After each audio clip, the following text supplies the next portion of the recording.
Welcome to Bringing Back the Wild.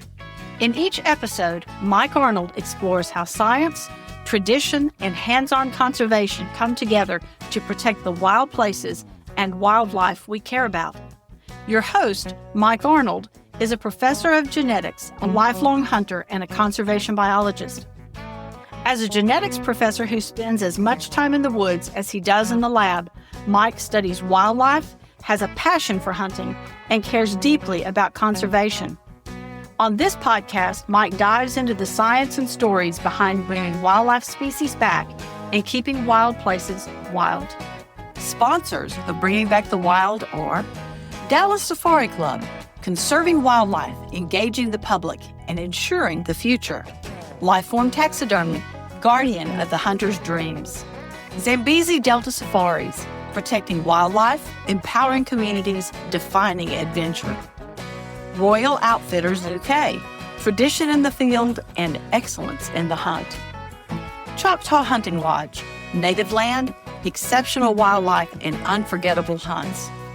Johann Van Zoy, 8 generations, one relentless pursuit of perfection in building firearms.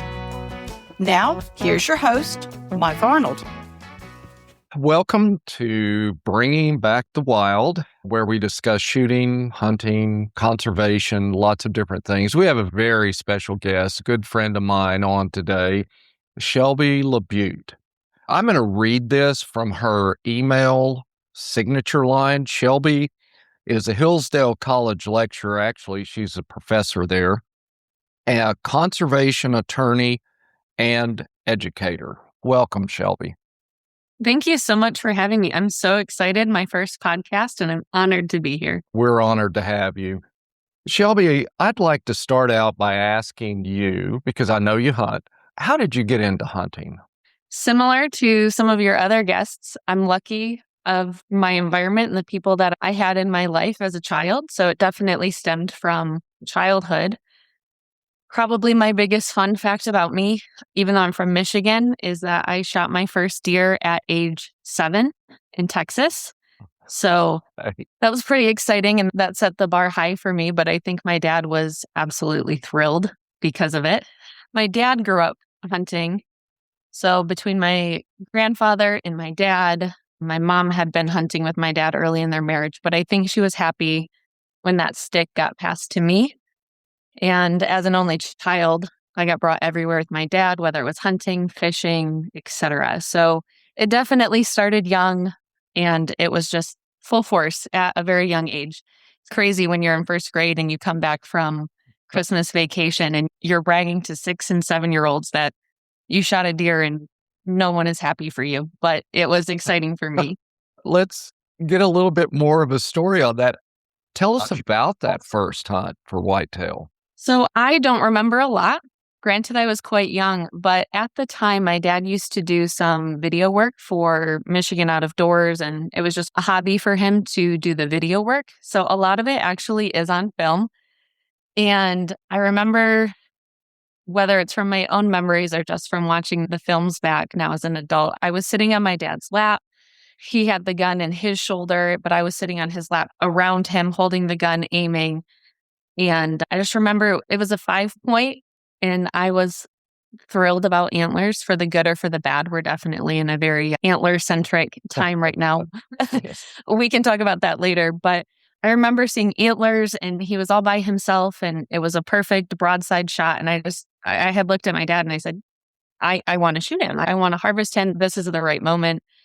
And I did. I dropped him in his tracks. My dad and I walked up together, and I remember petting him. I just remember feeling so excited. And then the next steps, you get to move into the gutting, which I did not do at that age. But I remember being there, and since a very young age, have asked a million questions.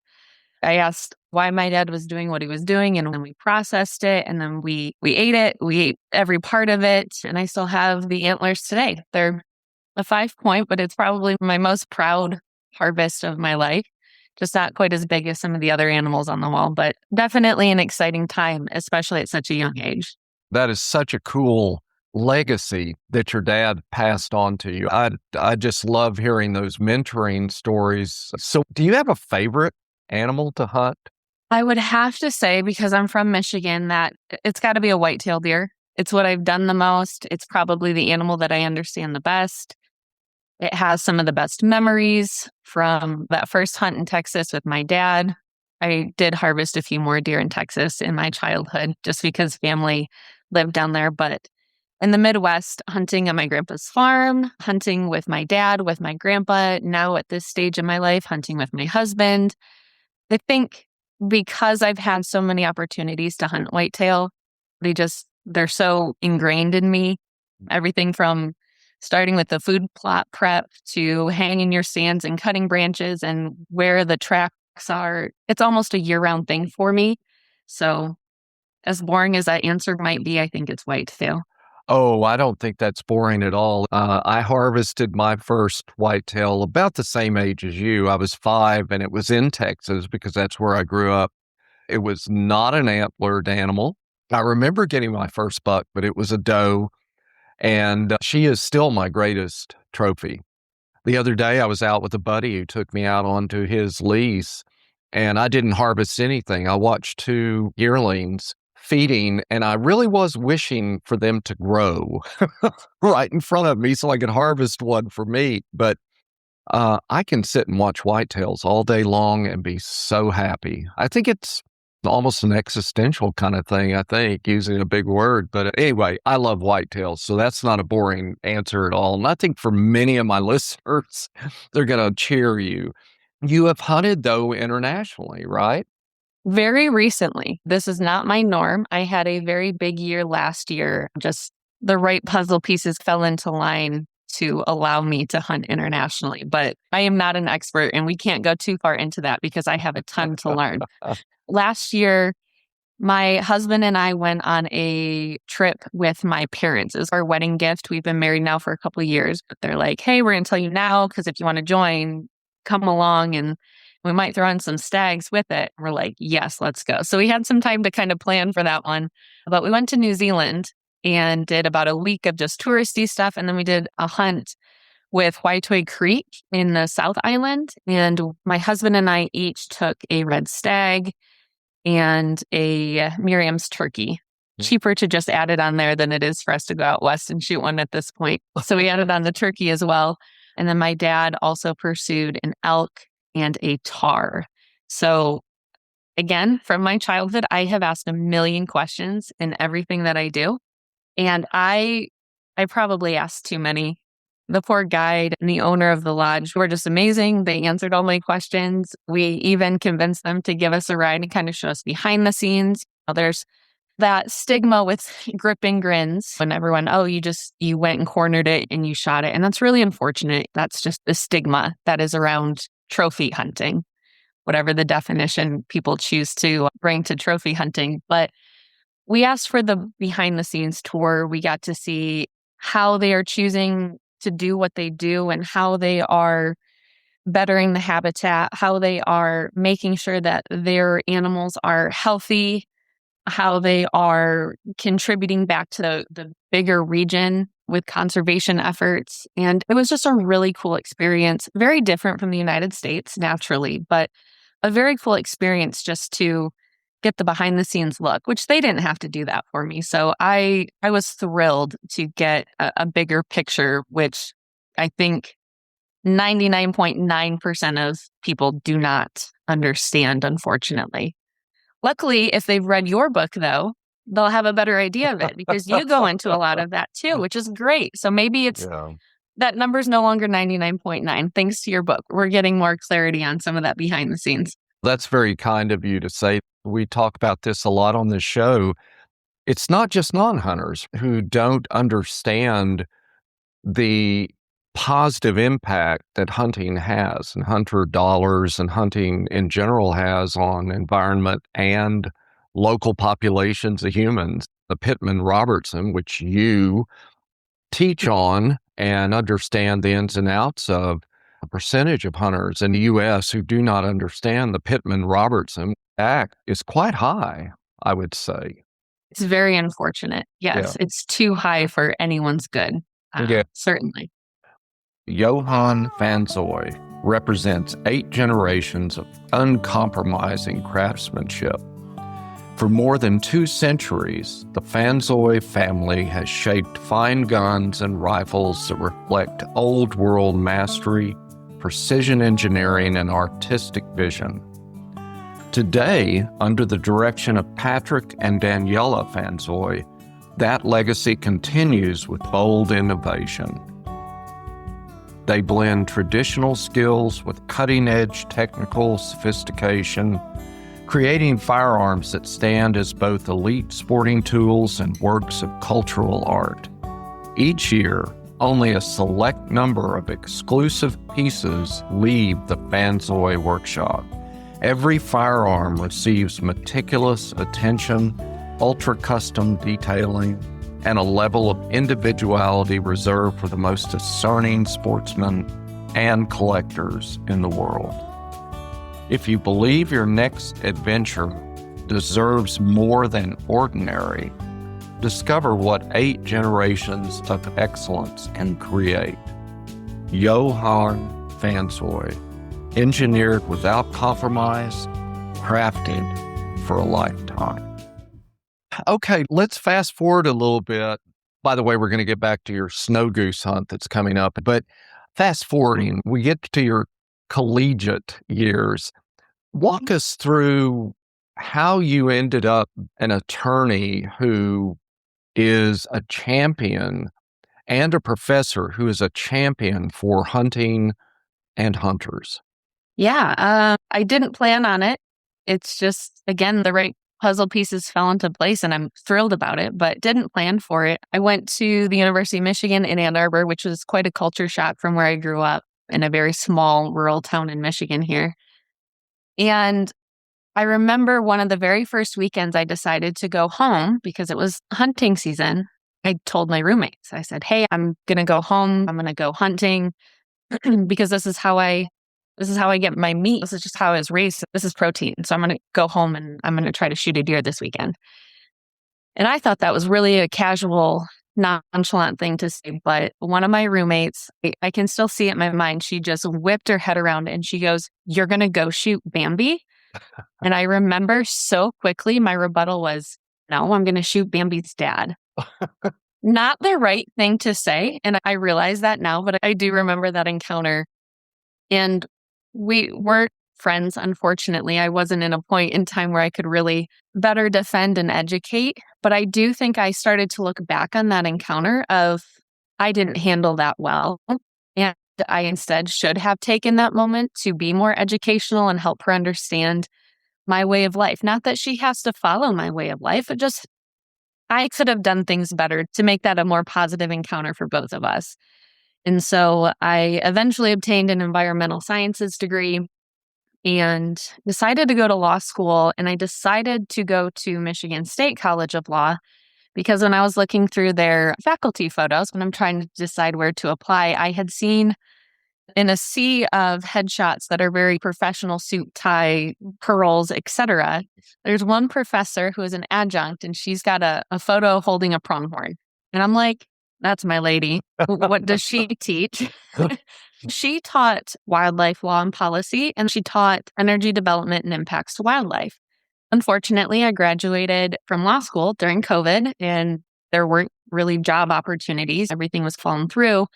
And I emailed her and I said, hey, I love who you are and what you do and what you represent. And this is what you represent to me as somebody who comes from hunting, fishing, and the whole 9 yards of conservation. Can you write me a letter of recommendation? And she goes, I'll do you one better. I'll hire you. This is what I want to do. I want to advance this curriculum of conservation law and policy across the United States in law schools, undergrads, professionals, etc. And I think you're the perfect person to do it. And that's where I am now. Where did you go from Michigan State? Because you finished your time of being employed there, and now you're doing a few other things that folks might not know about. What do you do at Hillsdale College and elsewhere? Yeah, so since graduating from law school, I work with Carol Frampton, who's the in-house counsel at National Wild Turkey Federation, running this conservation law program with her.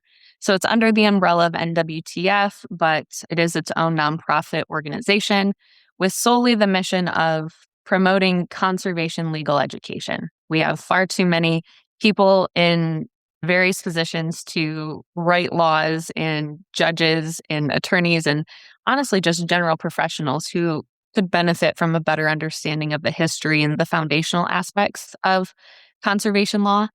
So that is my day job, if you will. And then I also am a part-time adjunct professor at Hillsdale College, where I have adapted versions of the courses I took at Michigan State Law and created kind of my own take on them a bit at Hillsdale College, where I've taught a couple of different classes. I teach U.S. wildlife law and policy. I teach a seminar on comparative international wildlife law and policy. And then I also teach in my rotation, not all at once, but in my rotation, I also have a class on development and impacts to wildlife and habitat. So I teach a couple of those classes on rotation at Hillsdale College.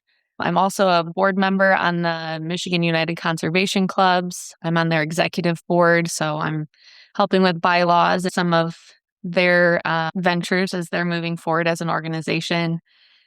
And in my spare time, I like to write articles about all the cool things that I get to do in conservation. That's just a side hobby though, but shelbyinpursuit.com. I bought a website just because I wanted somewhere to put my thoughts about the cool things I get to do. Talk to us about a typical day. I have a couple of full-time jobs. Luckily, though, I'm very fortunate that my jobs have a lot of overlap in what I'm doing. So at the end of the day, I'm a conservation legal educator, right? That email signature, I'm a conservation attorney and educator. That's what I do every day, no matter which hat I'm wearing. That's what I'm doing.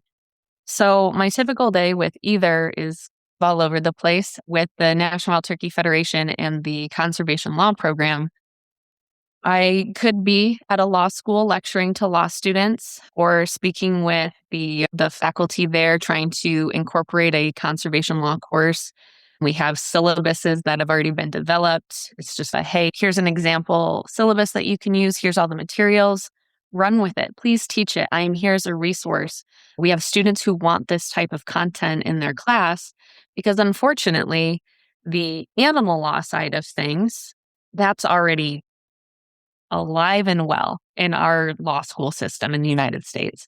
So since about 2000, there were 6 or 7 endowed professorships created 25 years ago in some of the bigger law schools, the more elite law schools.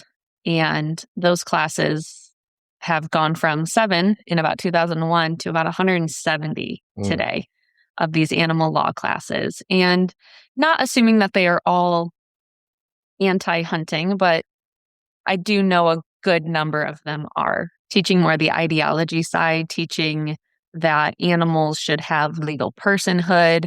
Some of the court cases that we've been seeing in New York of giving Happy the elephant personhood rights in the eyes of the law. And we just enter this really gray area that I don't think people have thought through, or maybe they have, but I'm trying to see a world that is petless and meatless and letting all of our pets roam free and letting nature take its course. It's a crazy world in that sense. I know I just got down a rabbit hole and I feel very passionately about it. If I'm not lecturing, doing something like that, I am also working on continuing legal education seminars for professionals. So attorneys have to maintain so many credits to maintain their license in most states. So offering these educational seminars for practicing attorneys and judges and professionals in the conservation space to understand some of these lawsuits that have been happening recently, to understand the North American model, to understand the public trust doctrine, to understand all these really important core principles, because the education that I'm trying to build in the law schools wasn't there. And so now we're also trying to target some of those professionals as well. So I can be just about anywhere on a given day for that job. And then Hillsdale, I'm there usually 1 full day a week where I teach both my classes back to back, office hours, and just working on things potentially with the Nimrod Education Center, anything that I can do to be of assistance to their program too, because they are also about educating in conservation and hunting and how hunters and anglers pay for conservation across the United States. So it all is the same, but different, just different hats, but they're basically all camouflage. Let me ask a question then about the law schools and the incorporation of the courses that you are promoting. Are you finding traction there in some law schools? Yes. The hurdle is either that the law schools don't want it because they have already got a like a tenured animal law professor, and that professor is more of the one pushing back. That happens. Or the issue is that we don't have a professor. I'm happy to teach, but I've only got so many more hats that I can wear. So we are also trying to find individuals who are interested in teaching these courses. And that can be almost the bigger challenge sometimes, is finding somebody who isn't already wearing multiple hats and wants to step into this role. We've been having really great conversations, honestly, in New York, which is awesome, with Pace and with Yale. So we're venturing into those spaces, talking about those law schools, having some courses. We've been having some conversations with Montana. The latest one that we just helped assist with is at Howard University, and Aurelia Skipwith, the former Fish and Wildlife Service director, she is teaching a conservation governance and policy, a little bit from her lens in the Fish and Wildlife Service. Also, we've helped her shape that syllabus a bit, and she's got that ball rolling just this term. So that one's a new one that I'm really proud of, and I'm really excited to share that. It happens, but sometimes it happens in waves. We'll go through a bit of a rut, but as soon as we can find the right professor, the right school, the student interest, game on. We're making it happen. So it's pretty cool. Are other students coming out of Michigan State, law graduates who are like you? Yeah, a few. The law college has this program that when you go to law school, you just get a JD. There's no specializing, there's no majoring. But law schools do offer like a focus. You can focus, but it doesn't mean a ton, but you can say that you focused in something. And one of the focuses that Michigan State offers is in conservation. That's what I had. So there are the few courses that you have to take that kind of help shape you into being more prepared for a career in conservation law.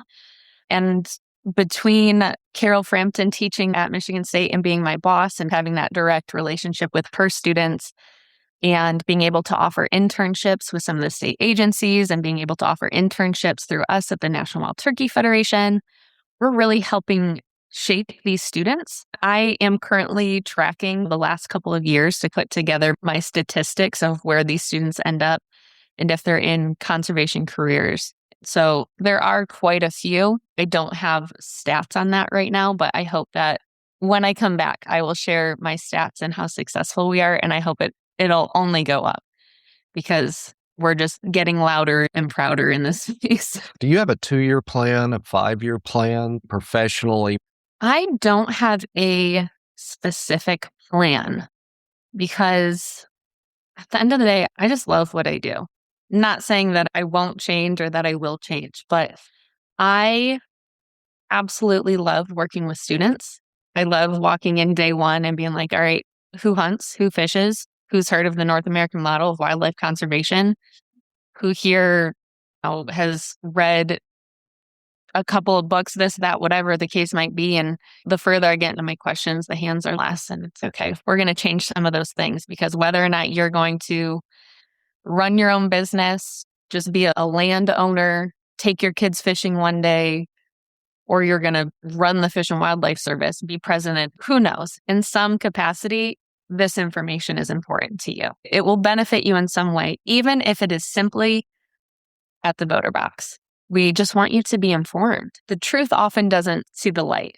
Very digital world. We're very quick to see the negatives of hunting and the misunderstandings and people being called out for the gripping grins all the time and people not understanding conservation in Africa is a big one. So I just love being in this educational space. I think it's where I can have probably the biggest impact. So there's no real plan, but I'm open to where the wind blows me, but I think it's going to stay in the educational space. I can't imagine not being in that world and having that face to face with the next generation that's up and coming in this world. Obviously, I've resonate completely with you. I love the educational space. So a lot of us mention the North American model.